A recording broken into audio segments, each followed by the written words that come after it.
When I was coming into the chambers, I was listening to your ruling, and I was agreeing with you until the last sentence. And that totally confused me. It confused me because when I was here, I looked at what a process is. And in my view, a process is like an erection. It either erect a building straight for it to stand. You cannot erect it halfway and then be able to proceed. Mr. Speaker, sir. Order. What is it, Senator Kajwang? Mr. Speaker, I know Senator Olekina as a man who's proficient in the English language, so yes. I don't want to imagine that he meant an election. If it is indeed true that he used the word that he has used, Mr. Speaker, would you rule that he's using unparliamentary language that has no place in this House, that has no place at this particular point in time? Maybe it can have place later on at night, but not now, and not in this House. Order, Senator Kajwang. Order. Let us order. We must preserve the dignity of the House. Order, Senator. What is it, Senator Tangula? We must preserve the dignity of Senate. So that in case you impeach someone, they feel they have been impeached by the right people. That in the Queen's English, we construct houses.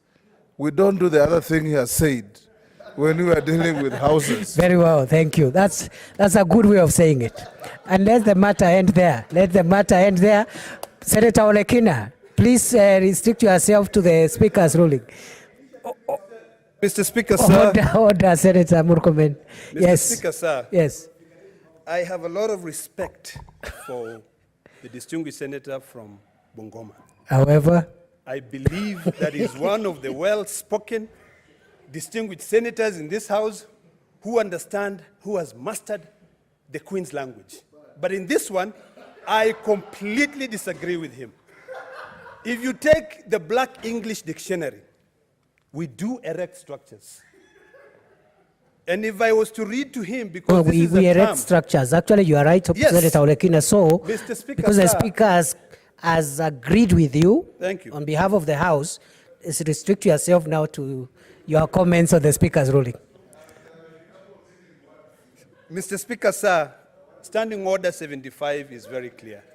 Order, Senator McQueen, Senator Junior. Mr. Speaker, sir, Standing Order 75 is very, very clear, which is the procedure for removal of a governor within 7 days after receiving notice of a resolution from the Speaker of a county assembly supporting the removal of the governor of the county pursuant to Article 181 of the Constitution. The Speaker the process has got to continue. This is what we argued on Tuesday in this House. And we all agreed that this is a process that must continue. It is time-bound, and it is important for the dignity of this House. Mr. Speaker, sir, I was listening to Senator Orengo, and there's one thing that I disagreed. I don't normally disagree with Senator Orengo, because he's one of the best legal brains and minds in this country. But when he suggested that when a governor appears with a court order, you cannot summon him, I asked, what is the role of Article 125 of this Constitution, where Parliament has got the power to summon anyone to appear before its committee to be able to provide the evidence? I was convinced in the last sitting of Tuesday, Mr. Speaker, sir, that if there is anyone out there with information, with a court order, take it to the committee that has already been established by this House. Mr. Speaker, sir, I'd like to plead with you to vary your ruling. Because for us to be seen as an important House, I came to this Senate because I respect the decisions that come from this Senate. But when we are seen to be wishy-washy, where today we come out with this ruling and everybody is happy about it, and tomorrow we overturn it, I'm not saying that you cannot vary a decision, but we are trending in very dangerous grounds.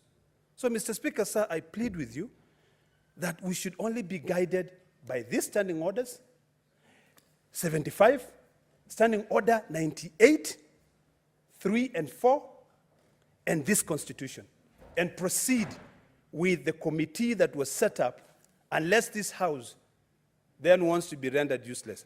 I rest my case.